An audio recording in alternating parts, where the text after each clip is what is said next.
Hi, welcome to the webinar on QNX Device Resource Manager. I am Surya Prakash. I work as an embedded software engineer at MulticoreWare. Today, I'll be talking to you about QNX platform and help you to understand the concepts of QNX Device Resource Manager. I have done extensive work in BSP development for custom boards, PID engine development for control systems, audio decryption from APCM to PCM, and development of board diagnostic scripts for custom boards. I also have experience with SoCs like STM32L4 series, STM32H7 series, TI Sitara AM62X series, Xilinx Zing 7000 series, and TDA4VM. Going into the operating systems, I have experience with Linux, QNX, FreeRTOS, Green Hills Integrity RTOS, and ThreadX. So, with that out of the way, let's get started. Like I said, I work with a company called MulticoreWare. We are a global technology company offering software products, solutions, and engineering services across many areas, such as homogeneous and heterogeneous processors and software optimization. High performance computing is an area where we are experts. We offer perception solutions, sensor fusion technologies, and embedded systems. We also make video codecs that are part of some of the largest OTT and entertainment platforms. www.multicorewareinc.com is our website. So please do visit us and know more about what we do. Before going into the webinar, I'd like to give a small introduction about MulticoreWare's embedded platform software expertise. At MulticoreWare, we have expertise across various domains such as automotive, intelligent robot platforms, drones, ref board, IoT, car infotainment, and networking. We have embedded-based customer projects running across most of these domains. We also have embedded-based research projects running across some of these domains.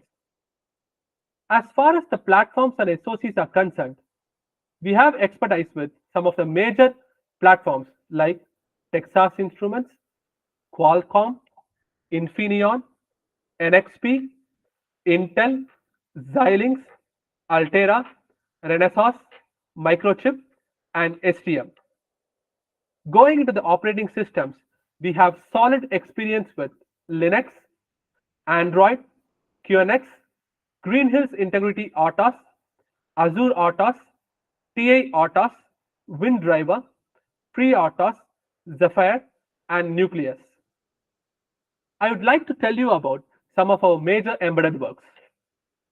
We have done extensive work in porting Green Hills Integrity RTOS on NXP's IMX6 and IMX8 SoC-based custom boards. We have developed a camera SoC called Ensilica ESI 3200 RISC processor.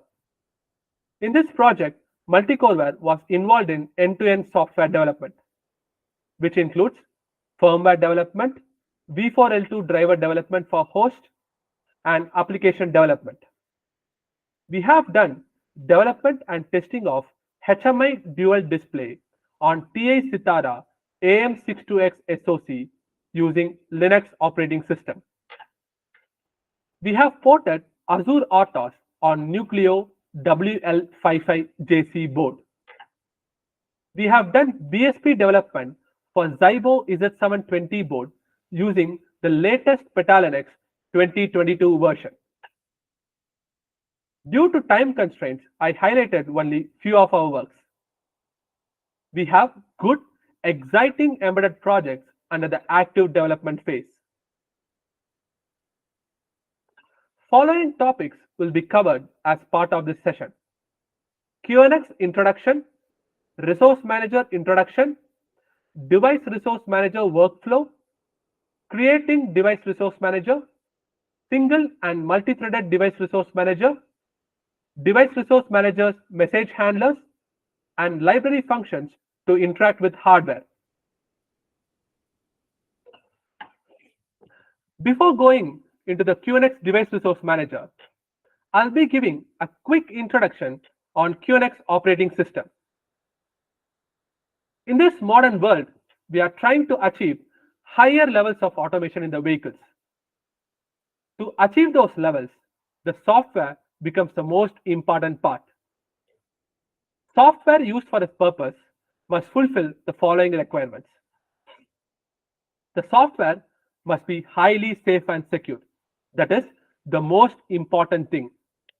Also, the software must process data at faster rates and in real time. QNX OS exactly matches these requirements.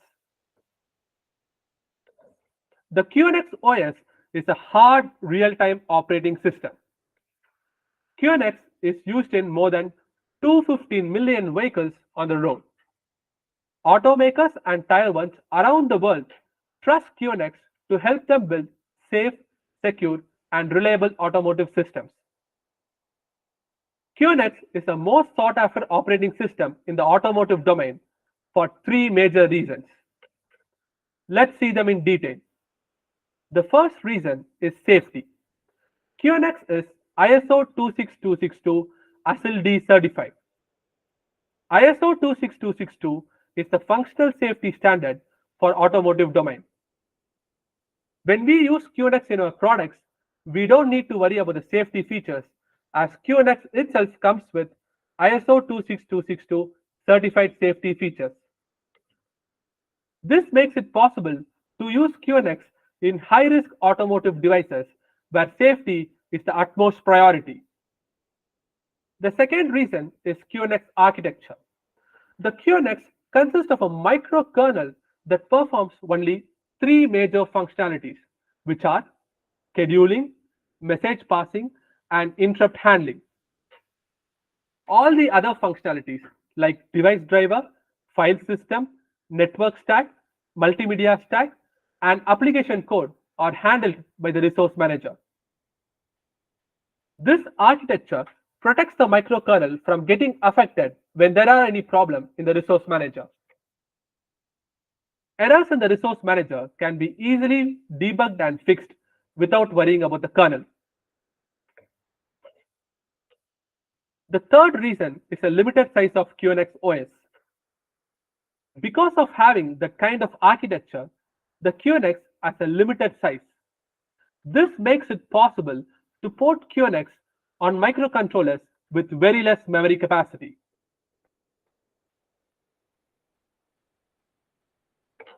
The QNX OS is similar to Linux OS. Those who have experience with Linux OS will find it easy to work with QNX OS.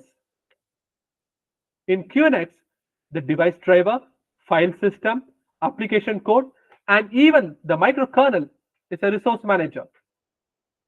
In this webinar, I'll only be focusing on the device resource manager. The device resource manager in QNX is similar to the device driver in Linux, but the major difference is in Linux, the device driver is part of the kernel, whereas in QNX, this device resource manager exists separately from the microkernel. For example, let us consider a scenario that QNX OS is running in an automotive platform like Qualcomm or Renesas. To this platform, a sensor like camera or radar is connected over a communication interface. If we want to read or write data to the sensor using QNX OS, then we need to follow three simple ways. Create a device resource manager to interact with the sensor and collect data. Create an application resource manager to process the collected data. Now, there will be questions rising in your minds how the data collected by the device resource manager is available in the application code. This happens using QNX microkernel's message passing feature. From this example, we can understand that the application and Device Resource Manager are separate entities, but they interact with each other using microkernel's message passing feature. Advantages of Resource Manager. The Resource Manager can be easily added to QNX without worrying about the kernel. Bugs in the Resource Manager won't cause the entire OS to shut down, as the Resource Manager operates in their own protected address space. Resource managers can be started or stopped dynamically. This gives QNX a great degree of flexibility. When we create one device resource manager, the same can be used to test different hardwares by just making small modifications. The resource manager helps the QNX to limit the runtime memory requirements of the final systems. Resource manager types. There are two types of resource manager in QNX: device resource manager and file system resource manager. The library functions and procedures required to create both these types are entirely different. As mentioned earlier, I'll be focusing only on the device resource manager. So there will be detailed explanation for the library functions and the procedures required to create a device resource manager. When we are developing a device resource manager, the first thing to do is to write code to register the device resource manager in the QNX microkernel. Users need to provide the path name prefix for registering the QNX device resource manager in the microkernel. Application or other resource manager can access the particular device resource manager by specifying this registered path name prefix to the microkernel. For example, consider that you have a device resource manager file called dev-scr8220. Inside this file, there is a code to register it in the QNX microkernel with the path name prefix /dev/scr. If the registration is done successfully, then the device resource manager can be found in /dev folder with the name scr. Now, the application code or other resource manager need to specify this path name to the QNX microkernel to access that particular device resource manager. Now let's see how the interaction between an application and device resource manager happens. To connect with the device resource manager, application code sends connect message through Open API to the microkernel. Along with the connect message, the application code also specifies the registered path name prefix. The microkernel will find the appropriate device resource manager using the specified path name prefix and redirect the connect message to it. The device resource manager process the message and establish connection with the application code. The device resource manager provides response to the application code through the microkernel.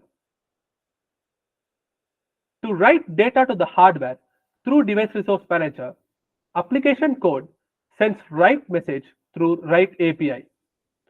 Along with the write message, it also specifies the data to be written to the microkernel. The microkernel finds the appropriate device resource manager and redirects the message to it. The device resource manager processes the write message and then writes the data provided by the application code to the hardware. The resource manager provides response to the application code through the microkernel. To read certain bytes of data from the hardware, application code sends read message through the read API. Along with the read message, the application code also specifies the number of bytes of data to be read to the microkernel. The microkernel finds the appropriate device resource manager and then redirects this read message to it. The device resource manager processes the read message and then reads a requested number of bytes of data from the hardware. The device resource manager then provides the read data along with the response message through the microkernel to the application code.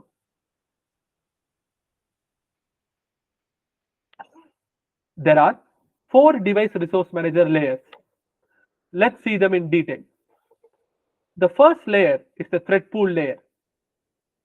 This layer handles the thread functionalities for the resource manager, like creating, deleting, blocking, and unblocking threads. The second layer is the dispatch layer, which is in turn divided to dispatch block and dispatch handler layers. The dispatch block layer blocks the incoming message, analyzes it, and passes it to the dispatch handler layer. The dispatch handler layer then dispatches the message to the appropriate message handler functions. The third layer is the REST manager layer. This layer is in turn divided into connect message layer and read or write message layer. If the incoming message is a connect message, then the connect message layer calls the open handler function to handle it. If the incoming message is a read or write message, then the read or write message layer calls the read or write handler function to handle it. The last layer is the IO func layer, which is in turn divided into default function and helper function layers. The default function layer contains functions that are used if there are no user-defined functions provided to handle the incoming messages. Helper function layer contains functions that are used by users in their code, which they are creating to handle the incoming messages. All these layers contains APIs that can be used to create the device resource manager. Now let's see how a device resource manager handles an incoming message. The incoming message is blocked, analyzed, and dispatched by the dispatch layer. If the incoming message is a correct message, then the dispatch layer analyzes it and dispatches it to the REST manager layer. This REST manager layer calls the open handler function to handle that correct message. If the incoming message is an IO message, that is read or write message, the dispatch layer analyzes it and then dispatches it to the REST manager layer, which calls the read or write function to handle those messages. If the incoming message is a TCP or IP message, the dispatch layer analyzes it and dispatches it to the select handler function, which handles that message. If the incoming message is a pulse message, then the dispatch layer analyzes it and dispatches it to the pulse handler function, which handles that message. If any other type of message arrives, the dispatch layer analyzes them and dispatches them to the message handler function, which takes care of those messages. All these handler functions can either be the default functions of the IO func layer, or they can be user-defined functions also. Now, I'll show an example code to demonstrate the steps required to create a device resource manager.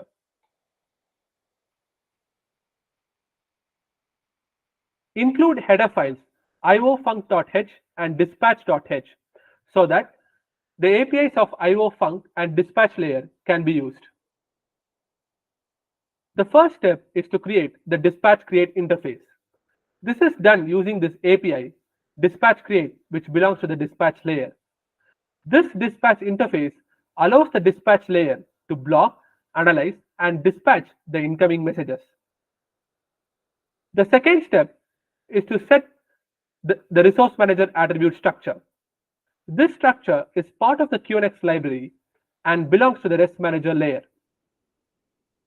In this structure, it is compulsory for the user to set values for two important parameters. The first one is nparts max, which denotes the number of reply buffer that a device manager should reply with to the application code. The second parameter is a message max size, which specifies the size of the message buffer required for communication with the device resource manager. The third step is to set up the connect function and IO function structure. These structures are part of the QNX library and belong to the IO function layer. These structures are initialized with a default message handler functions using this API, which is also part of the IO func layer. The fourth step is to override the default handler functions with user-defined handler function. This step is optional and it depends upon the user needs. In this example, I have overwritten the default connect and IO message handlers with my own handler function. I have defined this handler function here. In the upcoming examples, I will explain in detail what these functions do. The fifth step is to set access privileges for our device resource manager. This is done using this API, which belongs to the IO func layer. The most commonly set access privilege is read and write by all.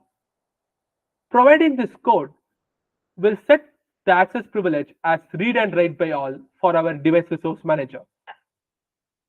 The sixth step and important step is to register our device resource manager in the QNX microkernel. This is done using this API, which is part of the REST manager layer. To this API, we need to pass the handlers and structures that we set up during the previous steps. Apart from those, we need to specify the most important parameter, which is the path name prefix. Now, there will be questions rising in your minds. Why ftype any and 0 are mentioned here? Ftype any is specified so that the device resource manager can accept any type of open request like read, write, or read and write. 0 is specified so that the application code can access our device resource manager only by specifying the exact registered path name. The last step is to allocate context structure. This structure contains the information for an entire session between application and device resource manager. It contains the message buffer whose size is specified in this message max size member of the REST manager attribute structure. It also contains the reply buffer. The number of reply buffer it should have is specified in this endparts max member of REST manager attribute structure. The size of the reply buffer will be provided by the application code. Apart from these, it also contains some information like how many bytes of data has been read or written by the device resource manager. These are the common steps for any device resource manager. There are two types of device resource manager, single and multi-threaded device resource manager. The steps I have explained before are common for both these types. The single-threaded device resource manager can process only one message at a time, whereas the multi-threaded device resource manager can process multiple messages at the same time. Now, I will show code steps required for single and multi-threaded device resource manager.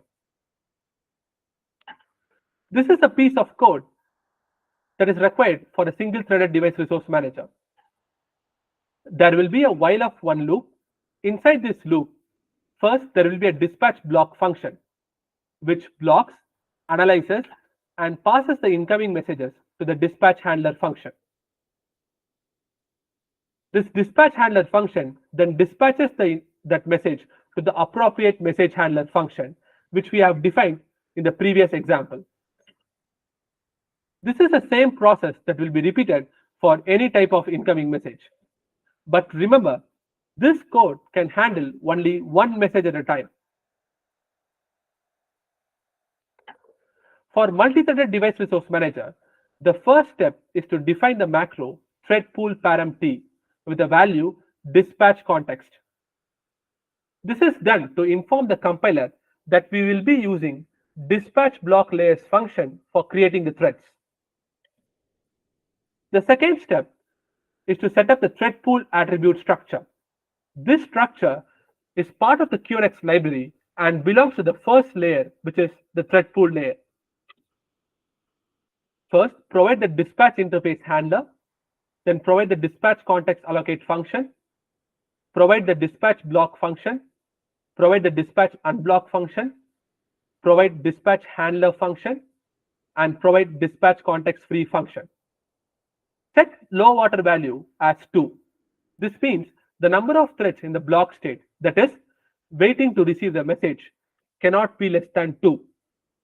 Set high water value as 4, which means the number of threads in block state cannot be more than 4.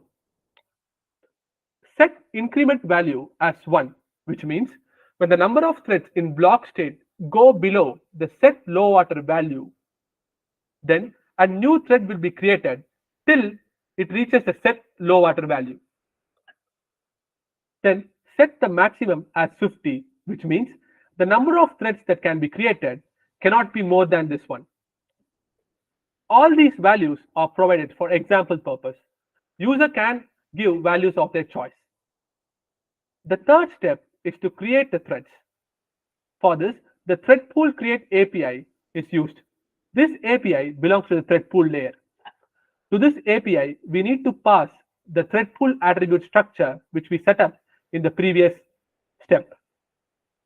The last step is to start the threads. For this, the thread pool start API of thread pool layer is used. Now let's see how this multi-threaded device resource manager works. For example, let us consider there are 2 threads waiting in the block state. When a message comes, one thread will block that message, analyze it, and then dispatches it to the dispatch handler function. The dispatch handler function then calls the appropriate message handler function, which we have defined in the previous step. While this thread is processing this message, at the same time, when another thread comes, the next thread, which is in the waiting state, will get activated. It will block the thread, analyze it, and pass it to the dispatch handler, which then dispatches it to the appropriate message handler function.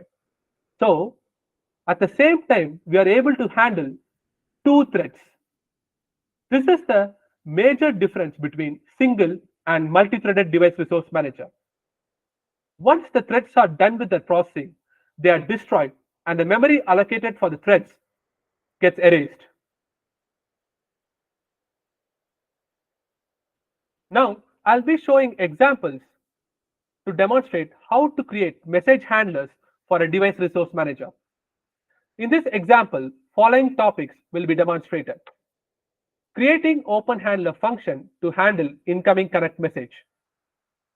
Different ways to create an open handler function. Write handler function to handle incoming write message. And write the data provided by the application code to heap memory. Read handler function to handle the incoming read message and provide the read data to the application code.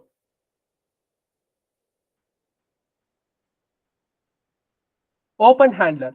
Open handler will be called when there is an incoming connect message. This open handler does 2 important tasks. The first one is to validate our resource manager's access privilege. The second task is to set up the context block, which will be used by subsequent messages during the session between an application and device resource manager. There are different ways with which one can create an open handler. The first way is to use this default open handler function alone. When we use this function, we don't need to worry about anything. Everything is done by this function itself. The second way is using the default open handler function in the function we are creating. For example, in this case, I have logged the result provided by this default open handler function. For that, I have called this open handler function inside the function I have created and logged the status provided by this default open handler function. The third way is to create our own open handler functions. When we are creating our own open handler function, we need to keep in mind the four basic steps. The first one is to lock the attribute structure which contains our resource manager's privilege details. This is done using this API IO function attribute lock, which belongs to the IO function layer. Once this is done, this attribute structure cannot be changed by other functions while it is being used by our open handler. The second step is to validate our resource manager's access privileges. For this, the IO function open API is used. This API belongs to the IO function layer. The third and important step is to set up the context block so that subsequent messages can use it during the session between the application and device resource manager. This is done using this API IO function OCB attach, which belongs to the IO function layer. The last step is to unlock the lock attribute structure. This is done using this API IO function attribute unlock. These are the four basic steps that are mandatory when we are creating our own open handler function. Apart from these, users can write their code according to the specific requirement in the open handlers they are creating. Right handler. Now, I'll show an example for a right handler. This is the right handler I have defined. This right handler handles the incoming write message and writes the data provided by the application code to the heap memory. For this right handler to be called, I need to override the existing default right handler function in the IO function structure. Inside this right handler function, first step is to verify our resource manager's write access. For this, we can use this API, which belongs to the IO function layer. The second step is to get the number of bytes provided by the application code for writing. So that is done using this API, which belongs to the IO function layer. The third step is to ensure that we are not writing more than the specified number of bytes. This code snippet takes care of that. Then we need to notify the application code that we are writing these many bytes of data. That is done using this API. The next step is to create a block of memory in the heap section, which is done using this code snippet. Then we need to copy the data from the message buffer provided by the application code to the heap section. This is done using this API res manager message read, which belongs to the res manager layer.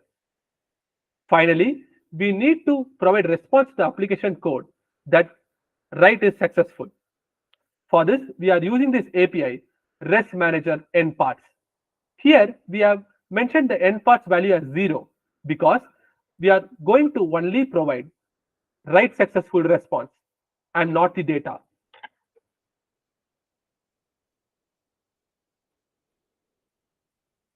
Now, I'll bring up an example code to demonstrate a read handler.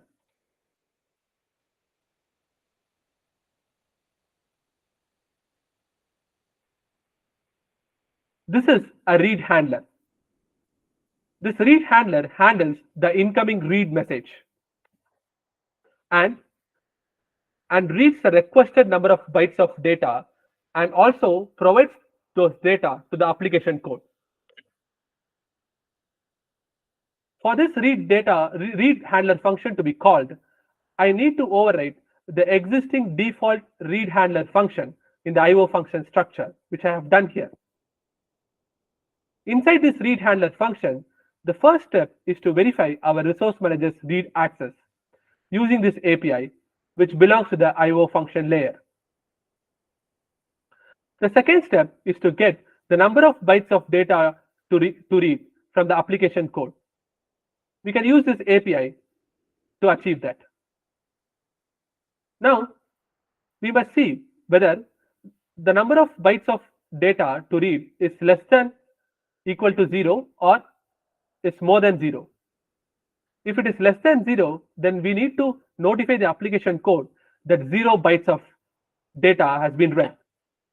If it is more than 0, then we need to copy the data from the local buffer. This is the local buffer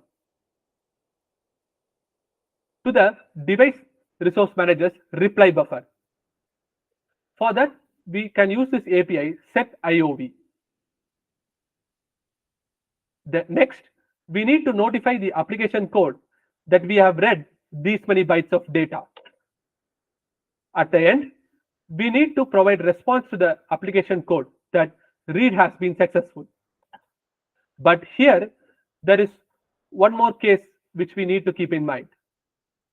When the application code is requesting more than 0 bytes of data to read, then we need to specify the end paths as 1, which means we need to send the read success response plus the reply buffer data. If the application code has requested 0 bytes of data, then we set end paths as 0, which means we'll be only sending read successful response without the reply buffer data. All these examples that I have shown are some of the simple ways to create a device resource manager. I recommend to go through the QNX developer docs and explore the different APIs and different ways with which one can create device resource manager.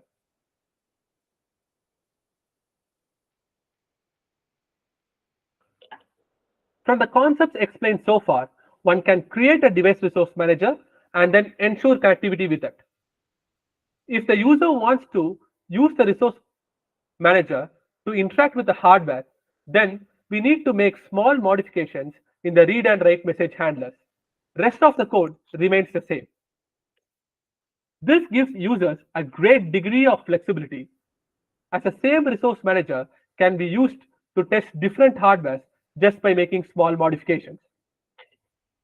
Interaction with hardware is possible by configuring the physical interface like SPI, I2C, GPIO, MIPI-CSI, Ethernet, CAN, etc. QNX has some APIs to facilitate this interface configuration. MemMap Device IO is an API that maps the device IO pins so that data can be sent through them to the hardware. Out16 or Out8 are the APIs that are used to send 8 bits or 16 bits data over the mapped IO pins to the hardware. SPI transfer is an API which configures the SPI and transfers data over SPI using CPU. SPI DMA transfer is an API which configures the SPI with DMA and transfers the data over the interface using DMA. If user wants to transfer data to the hardware using any other interfaces like MIPI-CSI or CAN or Ethernet, then they need to write their own APIs in the device resource manager for configuring those particular interfaces. So this brings us to the end of the webinar. I hope that this was useful for you all and you enjoyed learning more about QNX Device Resource Manager. Please reach out to us through these platforms for any services related to embedded projects and for queries related to the webinar. You can provide your feedback or can suggest future webinar topics through these platforms, and I will definitely work on that. Thank you for attending this webinar. Now, if there are any questions, I can take them, or you can send in your questions to me later on. You can reach me at my email ID that I have provided on the last slide.